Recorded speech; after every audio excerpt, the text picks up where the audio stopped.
ल सर र पानी परेको छ। हाम्रो अनिल सरले ड्राइभ गर्नुभएको छ। प्रकाश सर टोलाइरहनु भएको छ होइन। ल हेर्नुहोस् न बाटो, तपाईँले के भन्नुहुन्छ हौ? नेपाल विकास भइसक्यो के? अब आउनुहोस् नेपालमा, केही गर्नुहोस् न। महावीर पुलले किताब बेचेर कृषि औजार केन्द्र चलाएर औजार उत्पादन गरिदिन लागेका छन्। अनि त्यो औजार चलाउनुहोस्, अनि त आफ्नो देशको माटो खन्नुहोस्, अनि नेतालाई दोष दिन छाड्नुहोस् र यही केही गर्नुहोस्, सिप सिकेर आउनुहोस्, तपाईँले देश बनाउनु पर्दैन के सर? आफ्नो जिम्मेवारी पुरा गर्नुहोस् होइन र? हो, नेताको झोला बोक्न आफ्नो झोला किन? आफ्नो झोला बोक्नुहोस् के? आफ्नो झोला बोक्नुहोस्, आफ्नो झोला बोक्नुहोस्।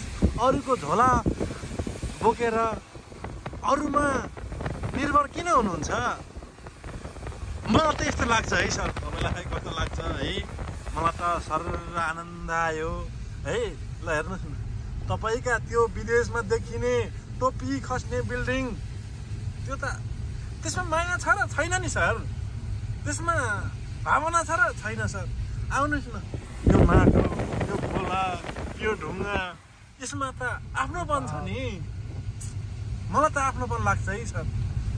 म आफ्नै भूमिमा रमाउन जाने मान्छे होइन।